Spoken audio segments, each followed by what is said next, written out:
Hola, ¿cómo les va?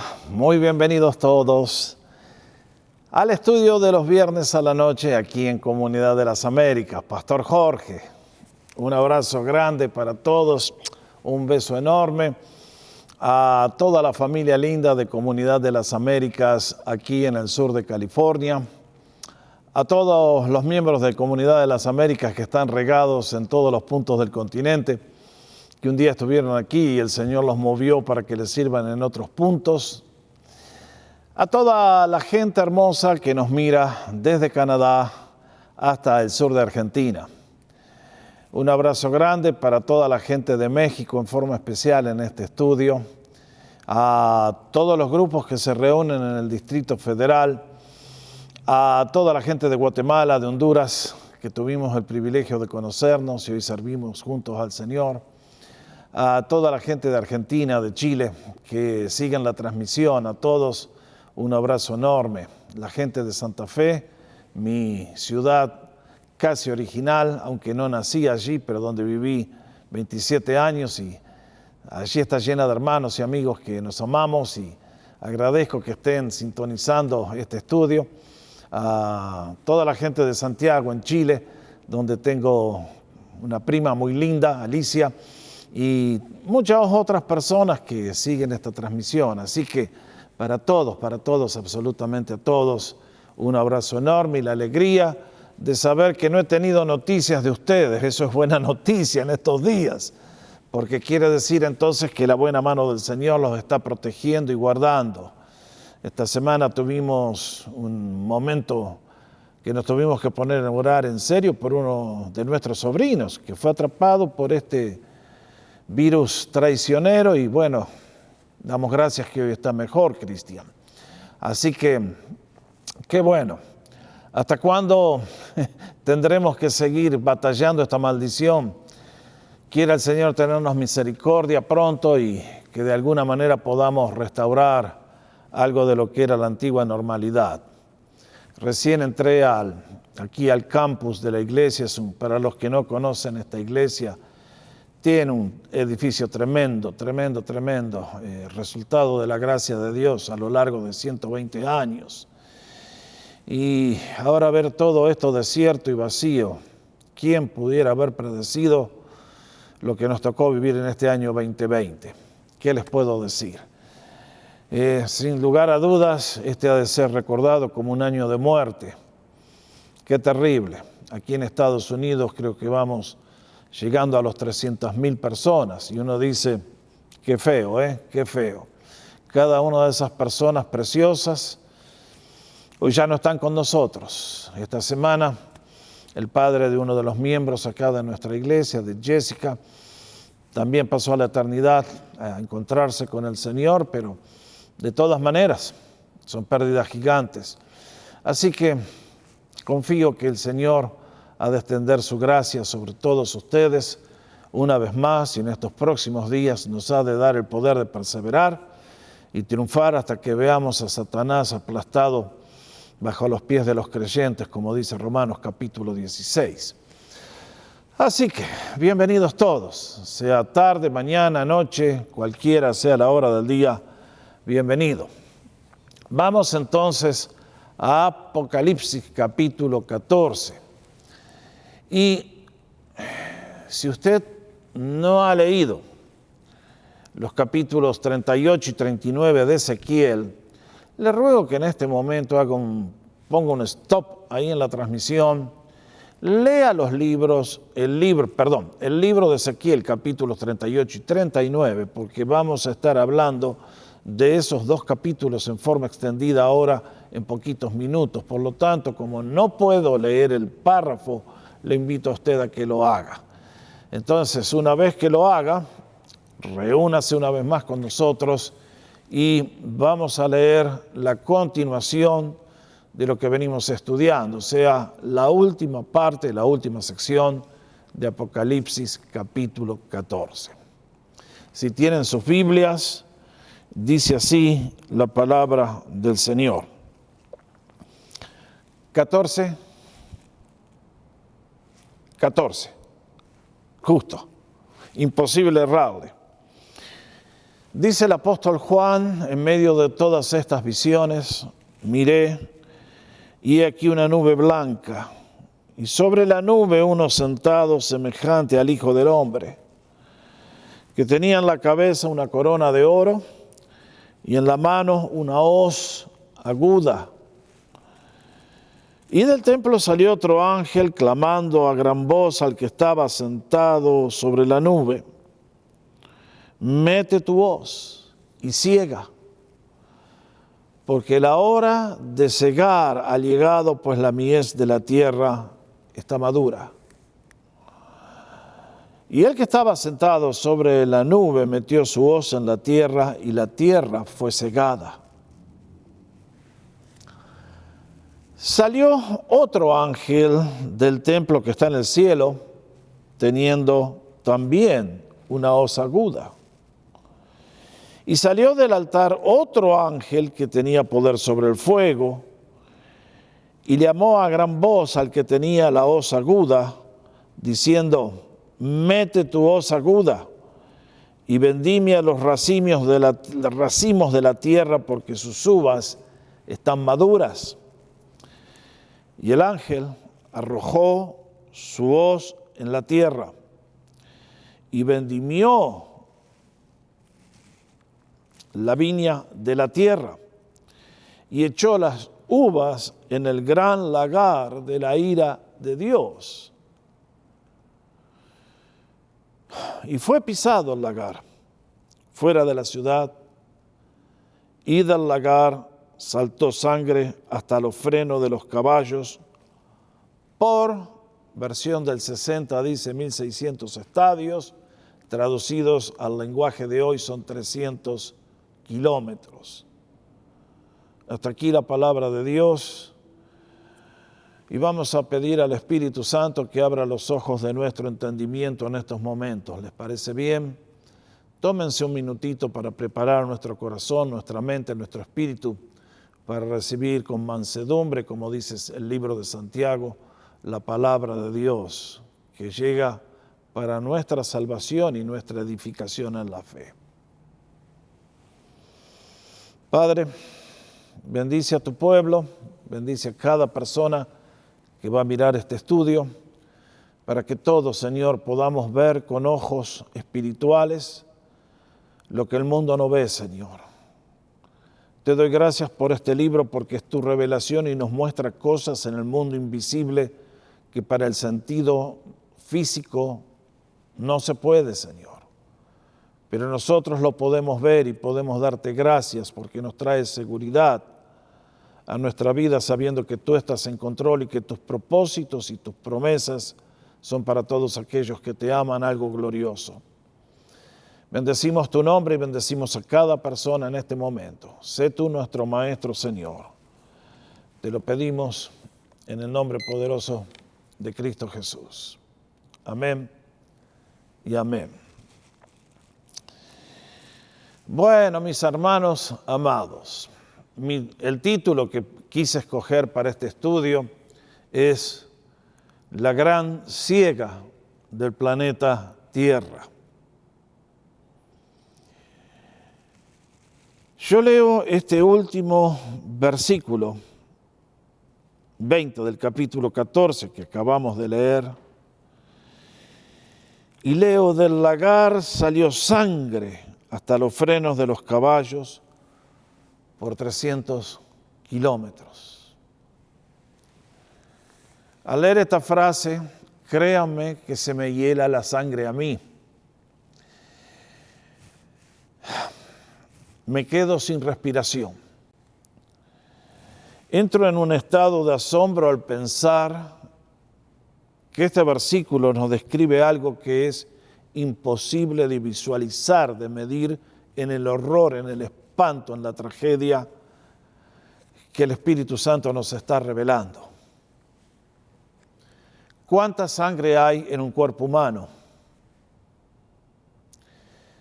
Por lo tanto, ¿cuántos seres humanos tienen que morir para formar un río de sangre que tiene la altura del freno de los caballos? Caballos, dirían ustedes. Usted sabe, el freno se lo ponemos en la boca al animal para poder guiarlo. Y el caballo tiene esta altura aproximadamente. La Biblia no nos dice cuán ancho será ese río, pero me imagino que va a cubrir toda la tierra de Israel. Y nos dice que tiene un lago de sangre de 300 kilómetros. Cuando uno ve esto, dice, Señor, ¿de qué estamos hablando? Y al tratar este tema, la gran pregunta es, ¿conoce usted a Dios? ¿Cuánto le conoce? Porque el hecho de no conocer los atributos de Dios es lo que tantas veces al leer párrafos como los que vamos a considerar, hace que muchas personas dicen, no puede ser, un Dios de amor no puede hacer esto. Bueno, mis hermanos, mis amigos, la realidad es que Dios es quien es. Qué poco conocemos de la santidad de Dios, qué poco entendemos su carácter. La santidad de Dios es su nombre en el cielo. ¿Se acuerda la historia de Isaías cuando fue llamado? Aquel profeta de corazón ardiente un día vio que en la presencia de Dios los ángeles cantan, Santo, Santo, Santo. Es la esencia del ser de Dios. Esa santidad es la que le hace amar la justicia y aborrecer el pecado. Es por eso que todo lo que ocurre en la tierra, la belleza de la creación, la gloria del ser humano, con todo lo que nos ha dado, es una manifestación de su santidad que se transforma en belleza, en propósitos gloriosos. Es su santidad la que nos hace amar con amor eterno. Pero también la otra cara de la moneda es que ese amor es tan costoso que si no estuviera equilibrado por la justicia, sería un mero sentimentalismo barato, sin valor. Es por eso que hoy tenemos un pasaje que nos revela la grandeza de Dios hacia todos nosotros, hacia sus hijos que tenemos la salvación y tantas veces no entendemos el alcance, el valor que tiene. Y para los de afuera, para que se incorporen a la familia de Dios, porque este párrafo tiene una invitación para todos, los que hoy no confiesan a Cristo como su Señor y Salvador. Por lo tanto, bienvenidos todos. Al mirar este párrafo 14 de Apocalipsis que acabamos de leer, ustedes saben que estamos en la gran tribulación, ese periodo de 7 años que todavía no ha llegado. Es un periodo que ha de preceder a la segunda venida de Cristo en gloria, y 7 años antes está este periodo, que tiene básicamente un tiempo de relativa tranquilidad y luego 3 años y medio de gran, horrible tribulación para la raza humana que viva en aquellos días. Hemos visto capítulos 12, 13, los personajes que van a estar ocupando la escena central de la historia humana en esos días. Allí vimos al anticristo, al falso profeta, y ahora en este capítulo 14 se nos da un anticipo de lo que es el triunfo de Dios, pero también un anticipo de lo que ha de ser el cierre de la historia humana con una catástrofe gigantesca, porque la ira de Dios tiene que descender finalmente en juicio contra todos aquellos que le blasfeman y le rechazan y le niegan el derecho a ser Señor de sus vidas. Por lo tanto, cuando ustedes y yo nos acercamos a este párrafo, allí en la transparencia próxima les pongo la estructura que tiene el párrafo que acabamos de leer y que básicamente son 2 componentes, o uno solo si lo quiere. Entre los versículos 14 y 16, yo encuentro el anuncio de un terrible juicio. Y en los versículos 17 al 20, la ejecución de ese juicio se lleva a cabo. ¿Y en qué resulta? Vamos por parte. Vean ustedes, próxima transparencia. En el anuncio del juicio encontramos en el versículo 14, ¿quién es el autor de este juicio? Allí leímos, miré y aquí una nube blanca y sobre la nube estaba sentado uno semejante al Hijo del Hombre. Cuando la Biblia pone Hijo del Hombre con mayúsculas sabemos que se está refiriendo a nuestro Señor. Ese era el título favorito de nuestro Señor mientras caminó por las calles de nuestro planeta. El Hijo del Hombre, el Hijo del Hombre. Y lógicamente que estas son figuras que nos permiten, como decía en la oración, ver un mundo invisible que a la mente humana no tiene sentido. Porque si yo me sentara en una nube, me estrello, me voy abajo. Pero acá estamos viendo al Hijo de Dios, que ahora está cerca del planeta Tierra, pero vean también que no es el Cordero del capítulo 5, el Cordero que fue inmolado para tu salvación y la mía, sino que es el Señor que tiene una corona de oro porque ahora reina, y ese oro simboliza todos sus atributos gloriosos, su santidad, su justicia, su amor, y también nos indica que ha llegado la hora de la venganza de nuestro Dios y de darle el justo juicio a todos aquellos que un día le han rechazado. Por eso, en su mano tiene una hoz, un instrumento de cegar, y nos dice que está afilada, quiere decir que la determinación del juicio está allí, ha llegado el momento y entonces el Hijo de Dios va a actuar. Segundo, nos dice este párrafo, el tiempo del juicio. Nuestro Dios, lo dijimos 1.000.000 de veces, tiene un momento señalado para todo lo que ocurre en nuestras vidas y en la historia. Y en este caso leemos que el ángel, otro ángel grita, mete tu hoz y ciega, porque ha llegado la hora de cegar, porque la mies de la tierra está madura. Ustedes saben lo que estamos diciendo. El granjero trabaja por meses, pero llega un momento que finalmente la cosecha está lista y hay que zoom. Y la figura, lógicamente, es la figura de la cosecha del trigo en la nación hebrea, es lo que hubiéramos hecho aquí en Estados Unidos y Canadá hace 200 años. Allí en la transparencia les puse la foto de una hoz, porque me temo que muchos chicos que han nacido en los últimos 20 años jamás en su vida han visto este instrumento, especialmente si han nacido en la ciudad y toda su vida en la ciudad. Me hacen acordar a aquel chico que fue a visitar una granja y volvió contento a contarle a papá, papá, hoy vi un pollo vivo. Claro, todo el pollo que había conocido a lo largo de su vida era el que compramos en el supermercado, ya destrozado, listo para cocinar. En el día de hoy hablar de una hoz es para muchos una palabra completamente desconocida, así que si alguien no la conoce, bueno, y tiene la foto. Es uno de los instrumentos más antiguos que usaban los granjeros para cortar las malezas, para cosechar el trigo. Y ahí está.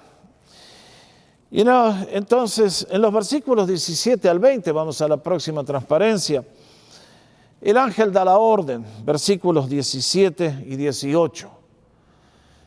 Y entonces, en los versículos 19 y 20, encontramos que se ejecuta la orden y vaya juicio el que llega. Entonces el ángel lanzó su hoz afilada en la tierra y vendimió la viña de la tierra. Ahora note bien. Hace un rato les decía que si este momento fuera la gran tribulación, nosotros no veríamos lo que está pasando en el mundo invisible. Sobre nuestra vida caerían calamidades indescriptibles y no sabríamos lo que está pasando. ¿Por qué pasa? Ustedes y yo somos bienaventurados de tener este libro donde Dios nos revela su plan. Estoy seguro que si esta fuera la gran tribulación, diríamos, bueno, fue que fulano de tal hizo tal, o tal gobierno hizo lo otro, o aquellos canallas. Bueno, en realidad esos son los títeres, esos son los agentes físicos en este mundo. Pero detrás de eso hay realidades que el ser humano nunca comprende, no quiere comprender, y por eso paga las consecuencias que paga. Acá nos dice que el ángel arrojó la hoz. ¿Cómo? Una hoz literal. No, creo que está hablando de acciones simbólicas que nos dan a entender que sueltan un poder que realmente es catastrófico. Es por eso que los paso a la próxima transparencia, porque quiero notar en el resto de este versículo 3 cosas. Primero, la extrema severidad del juicio. La extrema severidad del juicio. Acá usa una figura de lenguaje, una vez más, el Espíritu Santo, para que nosotros la podamos entender, y nos dice, y echó las uvas en el gran lagar de la ira de Dios. Bueno, ¿sabe usted lo que es un lagar? ¿Sabe cómo funcionaba? Se lo explico rápido. El lagar se hacía en Israel básicamente cavando en la roca 2 grandes recipientes. En uno se hacía había que labrar y hacer un pozo donde se echaban los racimos de uva. Más abajo, en un segundo nivel, se hacía otro pozo del mismo tamaño y se conectaba el que estaba arriba con un conducto por donde descendía el jugo. Entonces, cuando llegaba la hora de fabricar vino, todos los cosecha que se había hecho se ponía en el lagar. Era el recipiente de arriba. Allí se pisaban las uvas. No estaba la tecnología del día de hoy. Entonces, se dice todavía a los que saben de vinos, yo no puedo opinar en este tema, que los vinos hechos a pata, como le decimos, los vinos pateros, son mucho mejor que los procesados mecánicamente. Hoy ya no hay lagares de este tipo, esto se hace todo mecánicamente en otros lugares, en tanques de acero inoxidable, etcétera, etcétera. Pero en aquellos años, esa es la figura del lenguaje. Está hablando que la raza humana, cada ser humano que participe en este juicio, es como ser echado en un lagar para ser pisoteado por la ira de Dios. Bueno, este es un tema que realmente tenemos que discutir un poquito más adelante. Es un juicio muy severo. Estamos hablando de seres humanos que son comparados a uvas que caen bajo los pies del Dios omnipotente. Todo un cuadro de lenguaje que nos debe poner a meditar. Segundo, acá el profeta nos indica dónde tendrá lugar este juicio. Porque estamos hablando de millones de personas y nos dice, y el lagar fue pisado fuera de la ciudad. ¿De qué ciudad, Juan? Bueno, Jerusalén, ya lo vamos a ver. Esto es un juicio sumario, espantoso, que tiene lugar en la tierra de Israel, como ya vamos a ver los detalles. ¿Y cuál es la consecuencia? Bueno, y salió sangre del lagar hasta la altura de los frenos de los caballos a lo largo de 300 kilómetros. Es espeluznante, sencillamente horroroso. Y es entonces que uno se tiene que preguntar, Señor, ¿qué nos estás hablando, maestro? ¿Qué nos estás diciendo? ¿Qué es esto? Durante tiempo de la gran tribulación, ¿qué va a pasar en Israel para que se produzca un mar de sangre humana que prácticamente tiene el largo de la nación hebrea? Bueno, es entonces que ahora sí les quiero llevar a las profecías de Ezequiel capítulo 38 y 39. Porque en este libro fantástico que poca gente conoce o estudia, yo no recuerdo ningún pastor que haya hecho una serie de estudios sobre el libro de Ezequiel, excepto don Walter Bevan, el pastor de nuestra iglesia, que cuando yo era joven, y no aprecié lo que él nos dio porque estaba en otra cosa, creo que tenía 14 años cuando don Walter explicó todo el libro de Ezequiel a la iglesia, allá en Santa Fe, año 60, por allá. Y entonces uno encuentra que este libro tiene profecías que condenan a la nación en el momento, pero luego a partir de los capítulos 37 en adelante, comienza a vislumbrar el futuro de la nación una vez que haya sido restaurada la comunión con Dios. Mucho más allá del cautiverio en Babilonia. Mucho más allá de la destrucción que hicieron los romanos cuando arrasaron Jerusalén en el año 70 después de Cristo. Y a partir del capítulo 40 comienza a mirar al milenio, lo que vamos a ver en el capítulo 20 de Apocalipsis. Aguanten un cachito, un poquito. Es entonces que antes que el milenio llegue, antes que Dios venga por segunda vez a la tierra, tiene que ocurrir este evento catastrófico que ustedes y yo leemos, capítulos 38 y 39. Quiero enfatizarles que esta profecía no se ha cumplido. Nunca en la historia humana hasta aquí ha habido una invasión del norte de Israel que encaje en la descripción de estos dos capítulos. Si ustedes quieren leer esta profecía y le quieren poner el sentido, van a encontrar, vamos a la próxima transparencia, que la podemos dividir en 4 grandes secciones. Allí les doy las citas para que las puedan tomar.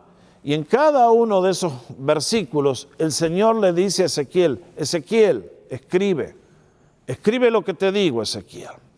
Ahora, cuando ustedes y yo llegamos a este relato, encontramos varios hechos que vale la pena señalar. Lo primero que nos llama la atención es que esta invasión que se va a lanzar sobre la tierra hebrea es Dios el que genera todo el movimiento. Muchos creen que Dios no existe, que es impávido. Mis hermanos, Dios está en todos los eventos de la historia humana y es el único que tiene poder para cambiar corazones, ablandándolos para recibir el Evangelio o endureciéndoles, como hizo en el caso de Faraón en Egipto, en el libro del Éxodo. Por lo tanto, la Biblia dice, teme a Dios, respétalo. Dios es un Dios muy bueno, pero como decía hace un rato, su santidad hace que el amor de un lado tenga que ser balanceado por la justicia del otro. Entonces, en este lugar encontramos en los versículos 3 y 4 de Ezequiel 38 que Dios, dirigiéndose a este príncipe al que llama Gog, de la tierra de Magog, le dice, yo te estoy levantando porque en ti voy a manifestar mi gloria.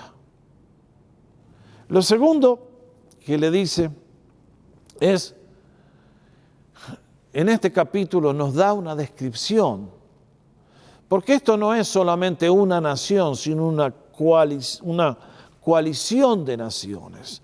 Eso lo podemos ver en los versículos 2, 7, 15. Vean ustedes el segundo punto que puse allí en la transparencia, donde se nos dice que esta coalición viene de los confines del norte.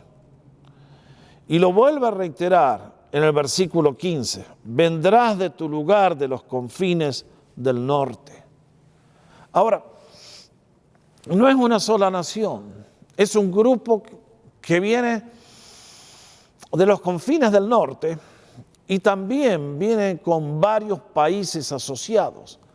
Ahora, ustedes y yo, cuando leemos estos, vamos un segundito hacia atrás todavía, gracias.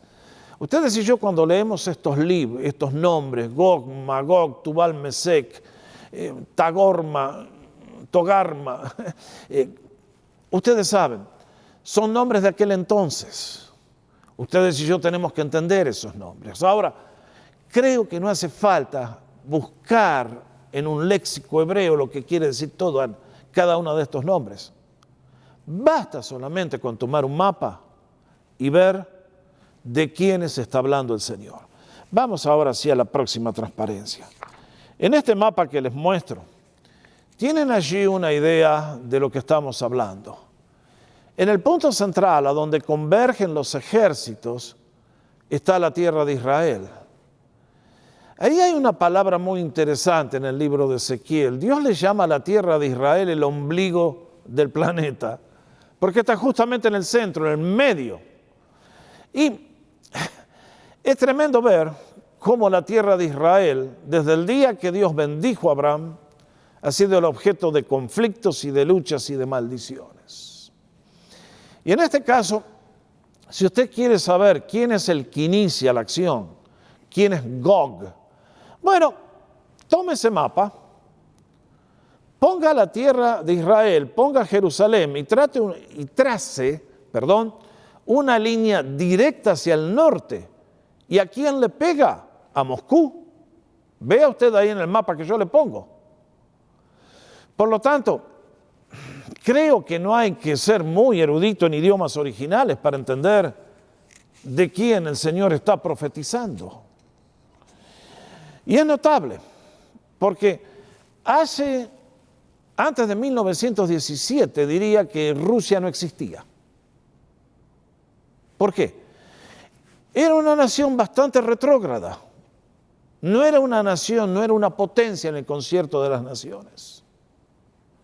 Pero en el año 17 ocurrió un cambio, que no quiero hablar de cómo fue gestado, porque se originó todo por un mover de las organizaciones secretas desde la ciudad de Washington. Y que todo se financió con dinero de aquí para poder establecer aquello. Esa es otra historia en la cual no quiero entrar en detalles. Ahora, en los últimos 100 años, Rusia pasó de ser un país atrasado a ser una potencia mundial. En el día de hoy tiene el territorio más grande de la Tierra, que tiene una sola nación. Tiene recursos naturales increíblemente grandes, como petróleo, como para bañar toda Europa. Se dedicó a la industria armamentista y por lo tanto vende el gran negocio, ustedes saben, es el negocio número 1 en el mundo. Y Rusia tiene un gran potencial en eso. Y se ha dedicado al dios de la guerra. Y entonces, la ambición que tuvieron en el siglo pasado, en el siglo XX, de conquistar todos con su ideología, se ha reducido un poco, pero la ambición no ha calmado. Y es entonces encontramos que esta nación, con un grupo de aliados, finalmente toma la iniciativa un día de invadir la tierra hebrea.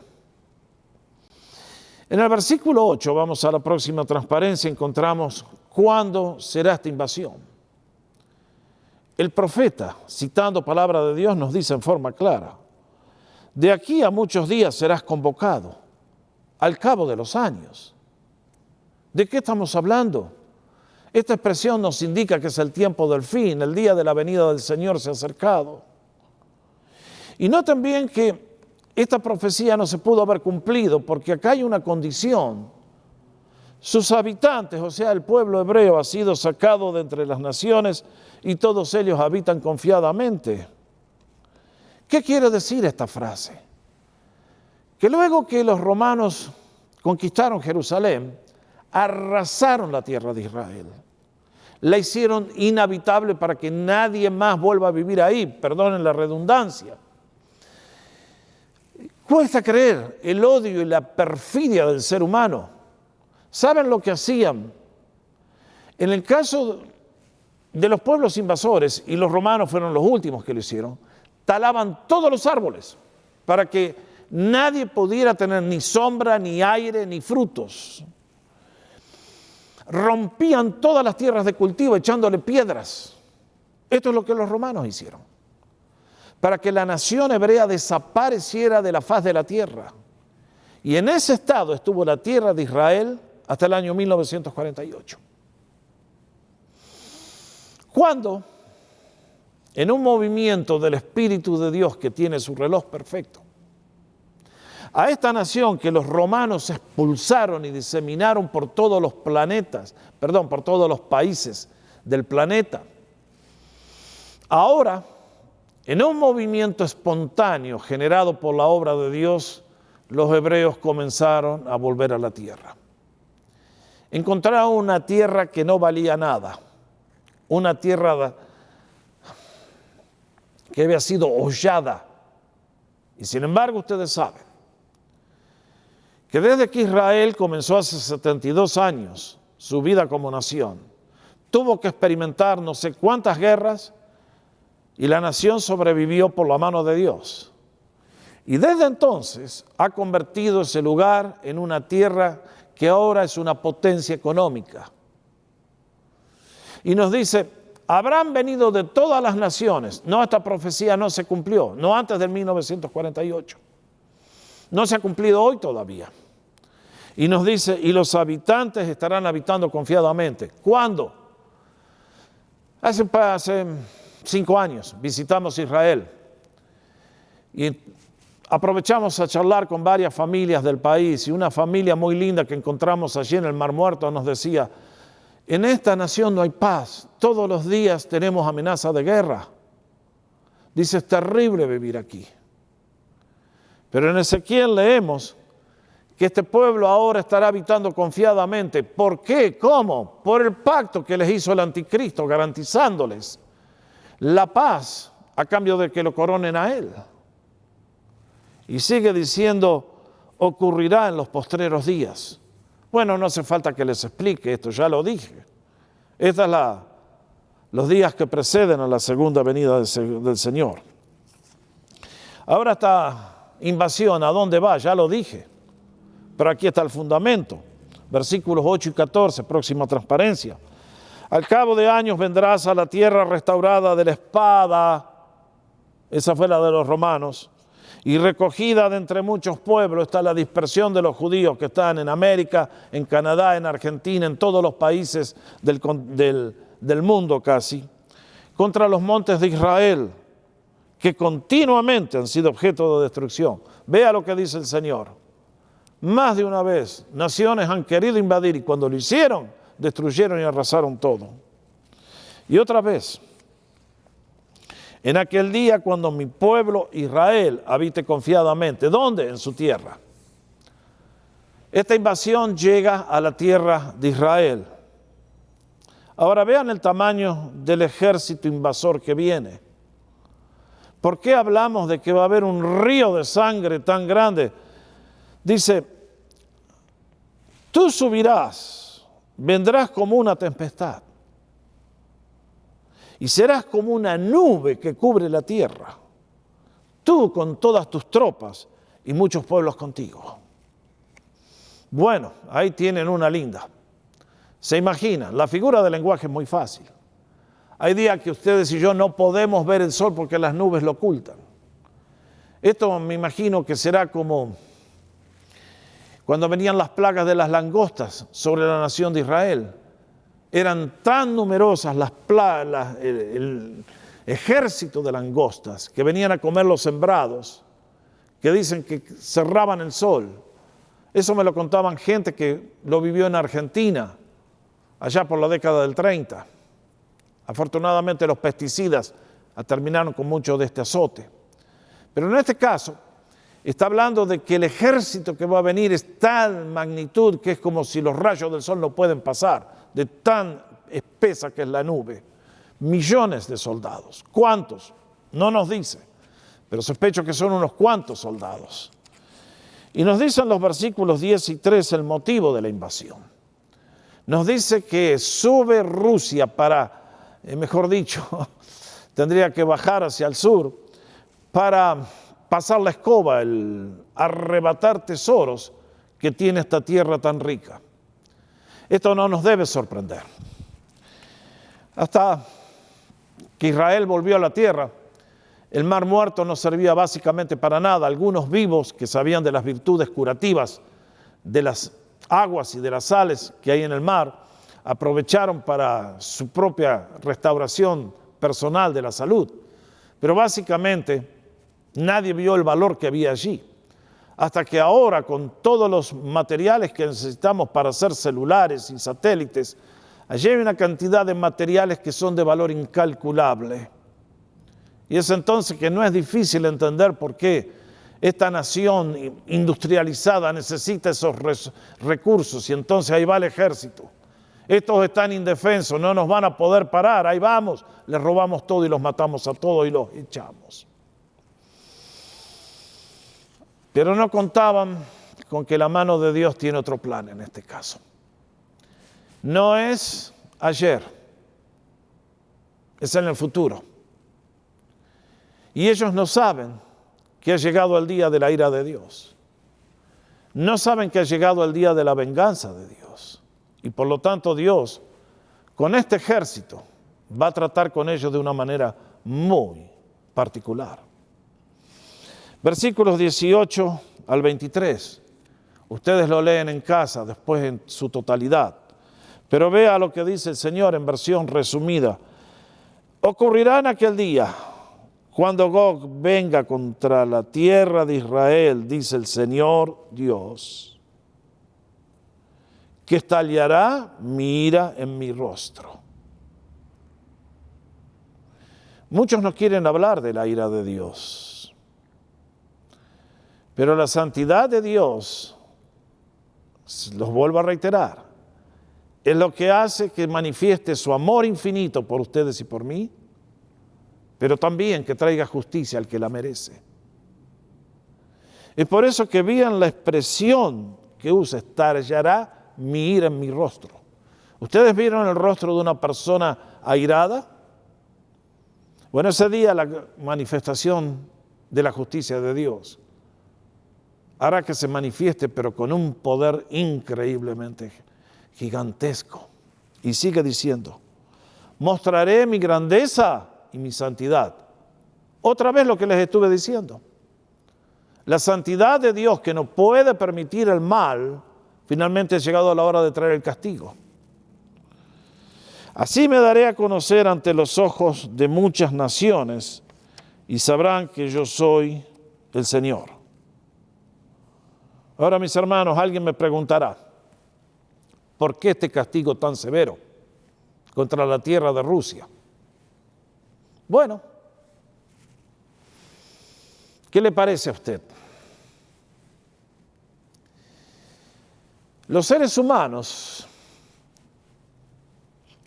tendríamos que leer el Salmo 2. Queremos sacar a Dios del planeta. Acicateados por Satanás, nuestro deseo es borrar a Dios del planeta.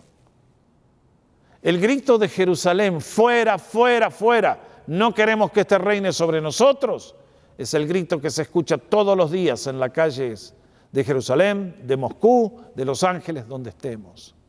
Yo no quiero a Dios en mi vida, no quiero tener nada con Él, quiero vivir mi vida haciendo lo que a mí se me da la gana, porque yo soy Dios. Bueno, mis hermanos, Dios ama a todos, pero yo les he dicho a todos ustedes que me ven también, cuidado con las religiones que vienen disfrazados como política. El marxismo-leninismo es una religión maldita, nacida en el infierno, por las obras de demonios que se metieron en la mente de Marx y todos los seguidores, y que llevó a la Unión Soviética a ser una nación atea. Albania, todos los países de la élite. Ahora ya nadie habla de eso. Ahora es cool. Ahora estamos en el capitalismo avanzado. Pero mis hermanos, Dios ve otra realidad. Que esa revolución marxista en Rusia y en China le costó la vida a millones de sus hijos que le confiesan. Y nadie pagó las cuentas. ¿Quedará la justicia de Dios burlada por estos malditos? No. Ahora ha llegado el momento de darle a Rusia lo que se mereció. Y alguien va a decir, ¿por qué entonces el pueblo que no tuvo nada que ver con aquello que hicieron los otros? Señores, ahí está la responsabilidad de todos nosotros como ciudadanos de nuestros países. De que no podemos decir, bueno, fue culpa del presidente, ¿yo qué tengo que ver? Usted lo votó, usted es responsable. Ah, pero aquello era una dictadura. Es lo mismo. Alguien podría haber denunciado, alguien podría haber parado. No. En el día de hoy, China, la gran potencia económica y mundial, pregunten cómo están tratando a nuestros hermanos. ¿Tienen libertad de culto? No. El gran país industrial, el gran país armamentista capitalista, dale que persiga a los creyentes y los manda a la tumba. Ha llegado el momento de que paguen. Y en la gran tribulación, todas estas naciones altivas, fanfarronas, prepotentes, van a saber quién es el Dios omnipotente. Ha llegado la hora de que Dios pise el lagar y haga justicia. De otra manera, Dios sería cómplice del pecado humano y Dios no hará eso. Es por eso que vean el fin de la historia. Sucederá en aquel día que yo daré a Gog un lugar para sepultura allí en Israel. Sepultura. Estos no van a ganar. Esto no queda nadie. Y la casa de Israel los estará enterrando durante 7 meses para purificar la tierra. Bueno, aquí tienen lo que es Apocalipsis 14. ¿Lo entiende ahora? ¿Ve la conexión? ¿Acaso en Apocalipsis 14 es un río de sangre de 300 kilómetros? ¿De dónde salió esta sangre? De estos ejércitos.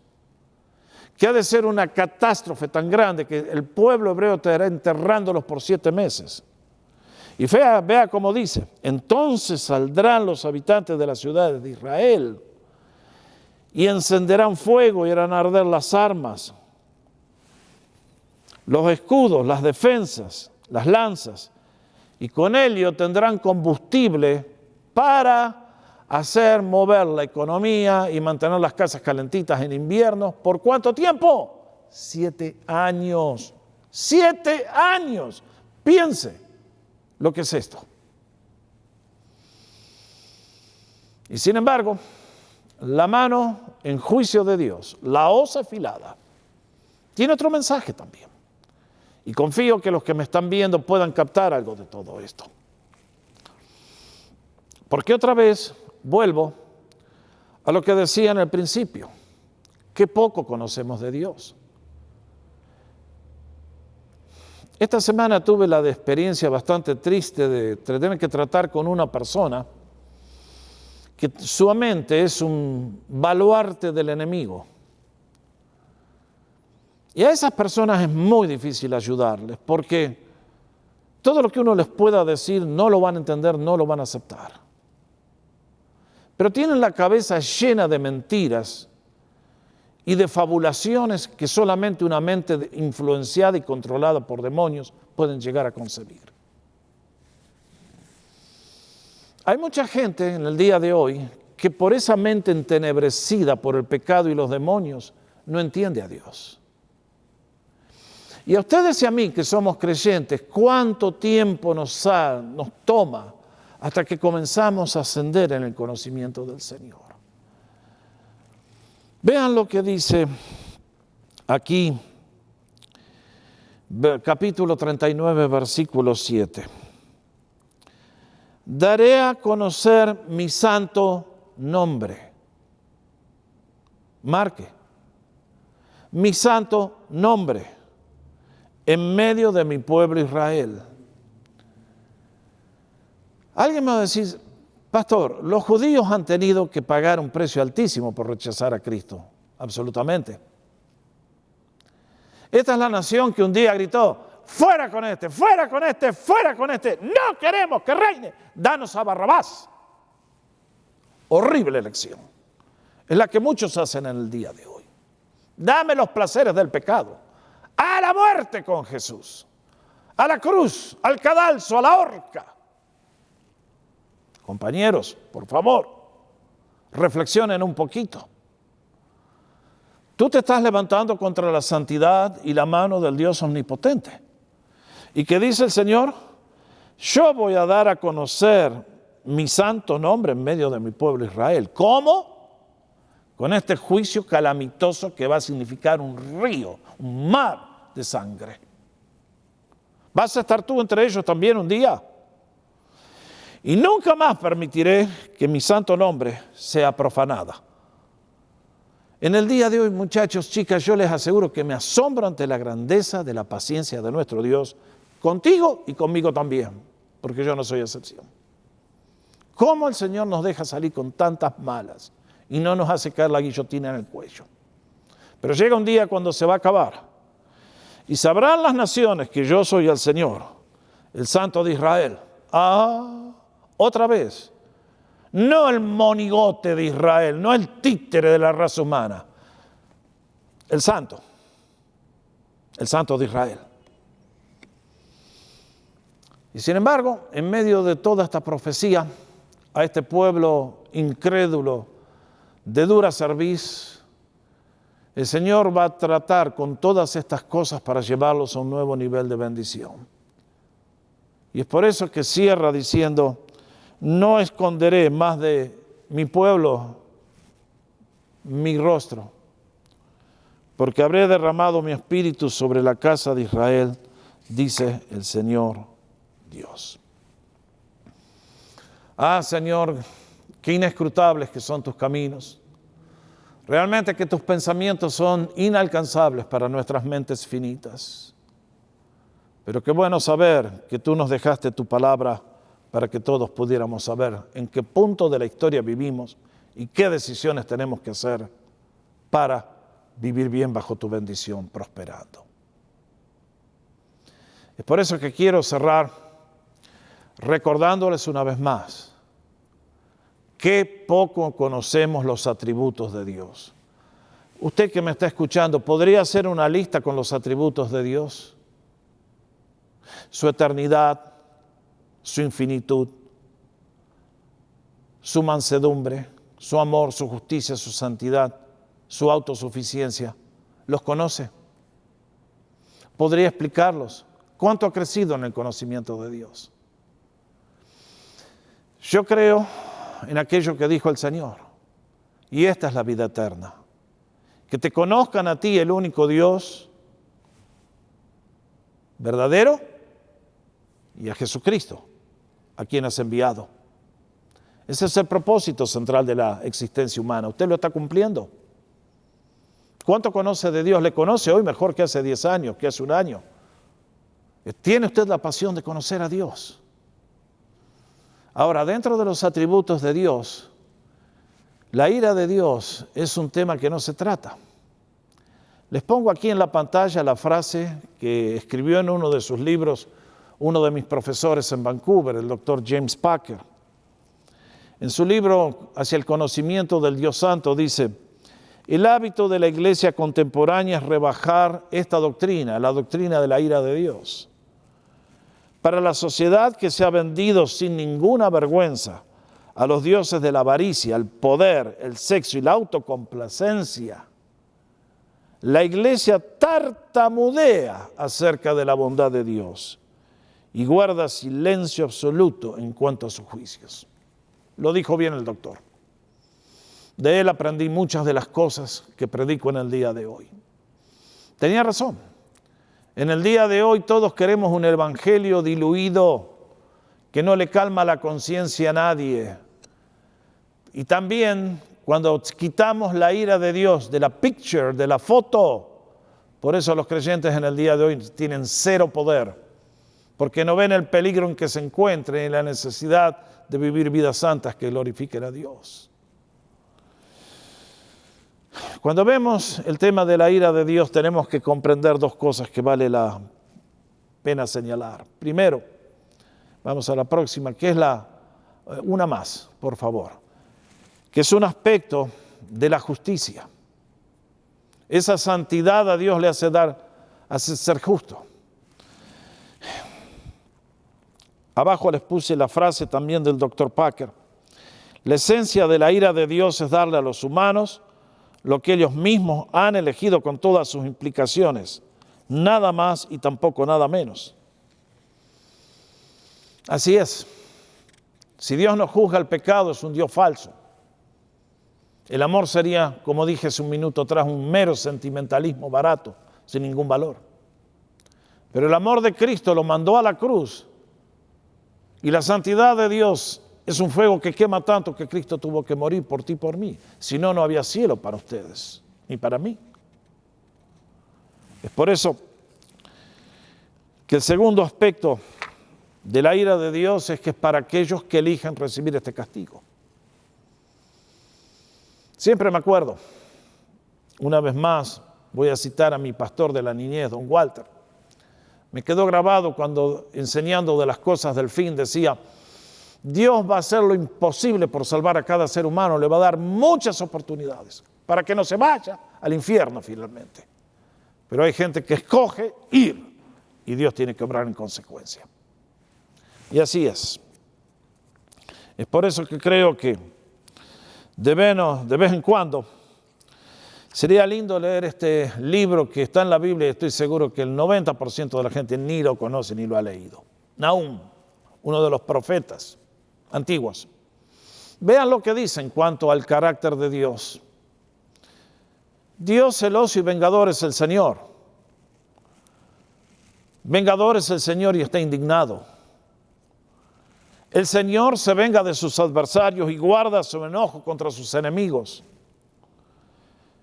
Y vean ustedes cuán cierto es lo que sigue. El Señor es lento para la ira y grande en poder.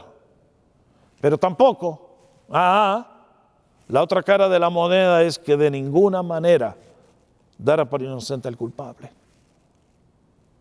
Y es por eso que lanza la pregunta en el versículo 6. ¿Quién resistirá delante de su ira?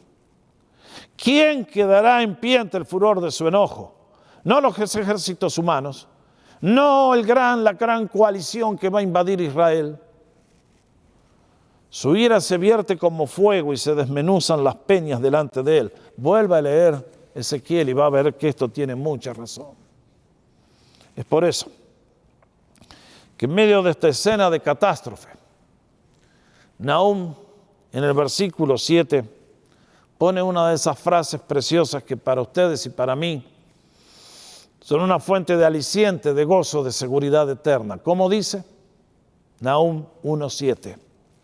Bueno es el Señor, bueno, bondadoso, que derrama sus bendiciones sobre tu vida y la mía. Es una fortaleza en el día de la angustia, como hoy, como tantas veces. Y conoce a los que en Él se refugian. Bendito sea. Doy gracias que mi conocimiento de Dios es pobre, parcial, incompleto.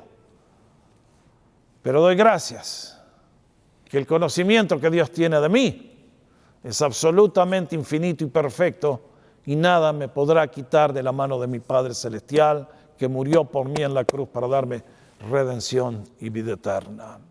Por eso, Apocalipsis siempre tendrá un doble mensaje.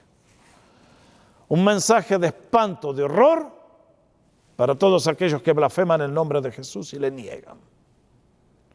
Pero también, al mismo tiempo, mientras hoy la bandera blanca de la gracia está flameando, el mensaje de esperanza donde se nos abre una oportunidad y una puerta cierta para encontrarnos con el Dios viviente y recibir perdón de pecado, adopción entre sus hijos y una herencia eterna con Él en los cielos. Es por eso que Apocalipsis nos muestra la grandeza de Dios en su amor para sus hijos que han sido redimidos, pero en ira también para los que eligieron burlarse de su santidad. ¿De qué lado estás tú? Mi oración al predicar estos mensajes es que todos los que me miran estén del lado correcto. Y si usted está del lado correcto, haga lo que dice el apóstol Judas, versículo 23. A muchos intenten arrebatarlos del fuego. Vea el fuego que va a caer sobre Rusia. Ese mismo fuego ha de arder por todos los siglos de la eternidad. Que ninguno de sus seres queridos y amigos vayan a ese lugar. Ustedes y yo tenemos una misión que cumplir y hablarles de la grandeza de nuestro Señor Jesús. Sí, este es Apocalipsis, destinado a mostrarnos la grandeza de Dios en este libro bendito que nos dejó para ustedes y para mí, para nuestra bendición. Que el Señor les bendiga a todos en este día y nos haga hombres y mujeres fieles con una pasión de conocerle, anunciarle, antes que se acabe el tiempo y sea demasiado tarde. Aprovechemos a redimir las oportunidades entonces. Que el Señor nos bendiga y que en tu vida, en tu iglesia y en tu nación haya un verdadero despertar espiritual que signifique la salvación de miles y miles de personas. El Señor te bendiga en todo. Vamos a pedir la bendición final. ¿Les parece bien? Señor, no hay más nada que podamos agregar a tu palabra. Ciertamente que podríamos decir muchas cosas más, pero Señor, el mensaje está dado. Hemos escuchado con claridad que nos dices que tú eres un Dios santo, pero que por lo tanto traes el juicio sobre todos aquellos que perdieron la oportunidad que les diste. En este día yo te doy gracias que estamos todos con vida y podemos hacer algo antes que llegue la catástrofe. Gracias, Señor, te damos por tu bondad para con nosotros. A todos los hermanos que me están mirando, gracias por sus vidas, porque me están mirando porque tú vives en ellos, si no, no lo harían. Gracias, Señor. Bendice si alguien todavía no te ha abierto el corazón para que este sea el gran día, el gran momento, la gran hora. Te bendecimos, Señor, y pedimos que nos fortalezcas para que nuestros pasos en este mundo te glorifiquen en todo, llevando fruto en toda buena obra. Bendecimos a cada hogar, bendecimos a cada iglesia, bendecimos a todos, absolutamente a todos, en el nombre que es sobre todo nombre, el nombre de Cristo Jesús, a quien sea gloria por siempre, jamás. Y el pueblo de Dios dice, amén, amén y amén. Bueno, no sonó muy fuerte el amén en este día. ¿Qué se puede hacer con esta locura? Mis amados, para todos ustedes que están allí, quiero recordarles, todos los viernes a las 7 de la tarde, hora de California, este estudio sale al aire. Los domingos 11:30 de la mañana, hora de California, también nuestro culto sale al aire. Estamos estudiando el libro de Nehemías. Y si usted quiere saber cómo vivir para agradar a Dios, todos los miércoles lanzamos al aire un estudio breve de 3 minutos en los cuales estamos analizando el libro de San Pablo a los Romanos, el capítulo 12, donde se nos enseña a vivir una vida que agrada a Dios. Así que si usted quiere aprovechar esos recursos, está cordialmente invitado.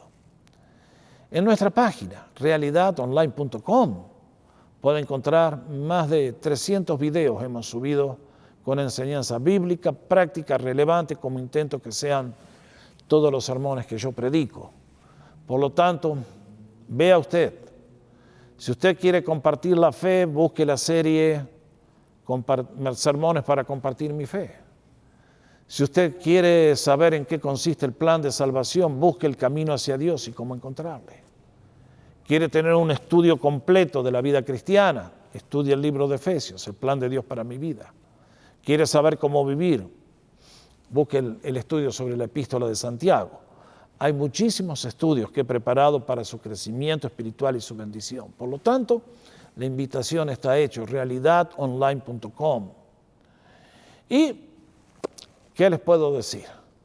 Mi único deseo es que todos los materiales que producimos le ayuden a alcanzar la plenitud de Dios en su vida. Por lo tanto, gracias mis hermanos, gracias por vuestro deseo de conocer a Dios, de servirle, de crecer en el conocimiento. Les deseo lo mejor de lo mejor y si en algo podemos hacer, ahí en Realidad Online, tiene para entrar en contacto, nos manda un mensaje y a las órdenes. Que el Señor les bendiga siempre y nos vemos el domingo o nos vemos en el próximo estudio la próxima semana. Sea la paz de Jesús en tu mente, en tu corazón, en tu familia, que el Señor prospere todo lo que estás haciendo y te proteja siempre. Es mi oración sincera, mi deseo ferviente, que el Señor les bendiga siempre, siempre, siempre. Jorge Oscar Sánchez se despide hasta nuestro próximo encuentro. Chao, hasta pronto.